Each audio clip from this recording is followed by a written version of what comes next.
Hello दोस्तों, मैं गोविंद आप सभी को जीएम क्लास में स्वागत करता हूं। आज हम लेक्चर चार पढ़ेंगे। हम लोग 3 लेक्चर पढ़ चुके हैं नंबर सिस्टम यानी संख्या पद्धति का, जिसमें जितना भी अंक संख्या, परिमेय संख्या जितना भी था, 2 अंकों की सबसे छोटी संख्या, बड़ी संख्या सब पढ़ चुके हैं। अगर प्लीज़ आप लोग नहीं देखे हैं तो प्ले लिस्ट में वीडियो होगा, जाके देख लीजिए, ताकि एक तरह से ये मुझे पूरा निचोड़ है सबका। तीनों वीडियो का एक तरह से निचोड़ है, जैसे दूध से मक्खन निकालते हैं ना, उसी प्रकार तीनों वीडियो से निकाला गया ऑब्जेक्टिव, जो कि बहुत सारा कॉम्पिटेटिव एग्जाम में पूछा जाता है। रेलवे हो, एसएससी, खासकर रेलवे में बहुत ज़्यादा पूछा जाता है, और 5 से 10 तक में भी बहुत सारा ऐसा क्वेश्चन रहता है। ठीक है दोस्तों, तो शुरू करते हैं बिना समय गवाए। आप लोग प्लीज़ अगर नहीं देखे हैं तो नीचे में प्ले लिस्ट होगा, जाके देख लीजिए। तो चलिए शुरू करते हैं। सबसे छोटी अभाज्य संख्या। अब अभाज्य संख्या के बारे में हम बताए थे कि एक को और स्वयं को छोड़कर किसी भी संख्या से भाग न लगे उसे अभाज्य, और भाग लग जाए उसे भाज्य कहते हैं। तो आप लोग प्लीज़ नीचे जाके देख लीजिए प्लेलिस्ट में। चलिए हम शुरू करते हैं, ऑब्जेक्टिव बताते हैं। सबसे छोटी अभाज्य संख्या क्या है? 2 है। ठीक, अब देखिए 2 में 1 से लगता है ना। हम बोले थे अभाज्य संख्या में कि एक को छोड़कर किसी भी संख्या से भाग न लगे। आपको से लगता है? नहीं लगता है। तो चलिए सबसे छोटी अभाज्य कौन हो जाएगा? 2। सबसे छोटी संख्या, देखिए अगर छोटी संख्या के बारे में पूछा जाए, सबसे छोटी संख्या पूछा जाए तो 1 ही होता है। ठीक दोस्तों, सबसे छोटी संख्या 1 हो जाएगा। सबसे छोटी विषम अभाज्य संख्या, देखिए विषम का मतलब होता है जो 2 से न कहते हैं। ठीक, अभाज्य संख्या के बारे में आप लोग पढ़ चुके हैं। तो सबसे छोटी विषम अभाज्य संख्या कौन हो जाएगा? 1 हो जाएगा। आप लोग प्लीज इसे याद कर लीजिएगा, जैसे हो तैसे याद कर लीजिएगा। सबसे छोटी रुद्र संख्या 2 है। सबसे छोटी रुद्र संख्या क्या है? 2 है। सबसे छोटी पूर्ण संख्या 0 है। बताए थे कि प्राकृतिक संख्या के पहले 0 लगाने पर वो पूर्ण बन जाती है। तो सबसे छोटी अगर पूर्ण पूछे तो वो 0 हो जाएगा। सबसे छोटी धनात्मक अभाज्य संख्या। सबसे छोटी धनात्मक अभाज्य संख्या का मतलब होता है कि धनात्मक का मतलब प्लस वाला, तो सबसे छोटी धनात्मक अभाज्य हो जाएगा 2 हो जाएगा। सबसे छोटी विषम संख्या, विषम संख्या जो 2 से नहीं कहते हैं, तो सबसे छोटी विषम संख्या कौन हो जाएगा? 1 हो जाएगा।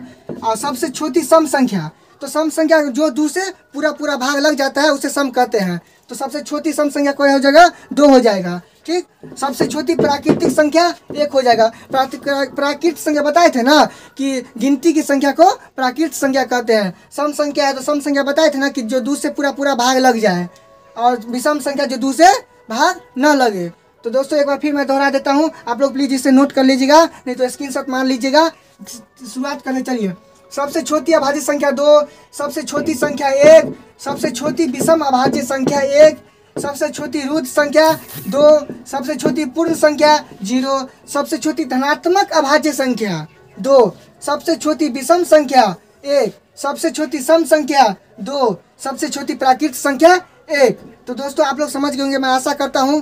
दोस्तों उसके बाद हम जानते हैं कि सबसे छोटी भाज्य संख्या। तो सबसे छोटी भाज्य संख्या 4। भाज्य संख्या बताए थे ना कि एक और स्वयं को छोड़कर किसी भी संख्या से भाग लग जाए। तो देखिए 4 2 से लगता है, तो सबसे छोटी भाज्य संख्या क्या हो जाएगा? 4 हो जाएगा। सबसे छोटी सम अभाज्य संख्या, सम अभाज्य संख्या सबसे छोटी हो जाएगा क्या? 2 हो जाएगा। सबसे छोटी संयुक्त संख्या, सबसे छोटी संयुक्त संख्या क्या हो जाएगा? 4 हो जाएगा। सबसे छोटी पूर्णांक, सबसे छोटी पूर्णांक संख्या हो जाएगा 0। ठीक, सबसे बड़ी संख्या इन्फिनिटी। अब अभी तक कोई कितना बड़ा संख्या होगा, अभी तक सबसे बड़ा संख्या पता लगा है? नहीं, इन्फिनिटी होगा। कितना जाएगा अभी कोई ठीक नहीं है। सबसे बड़ा संख्या कौन हो जाएगा? इन्फिनिटी। सबसे बड़ी अभाज्य संख्या, सबसे बड़ी अभाज्य संख्या वो भी इन्फिनिटी हो जाएगा। कितना संख्या गया अभी तक किसी को पता है? नहीं, जाते रहता है इन्फिनिटी तक। 0 से सबसे बड़ी पूर्ण संख्या, यानी 0 से लेकर 0 को छोड़कर सबसे बड़ी पूर्ण संख्या, सबसे बड़ी पूर्ण संख्या कौन हो जाएगा? इन्फिनिटी होगा। ठीक, इसके बाद 2 अंकों की सबसे बड़ी अभाज्य संख्या, यानी कह रहा है 2 अंकों की सबसे बड़ी संख्या होता है 99 तक है ना। तो इसमें पूछ रहा था कि 2 अंकों की सबसे बड़ी संख्या 99 होगा, लेकिन पूछ रहा है अभाज्य संख्या ना, तो 2 अंकों की सबसे बड़ी अभाज्य संख्या हो जाएगा 97। तो दोस्तों ये कुछ ऑब्जेक्टिव था जो बहुत सारा एग्जाम में पूछा जाता है।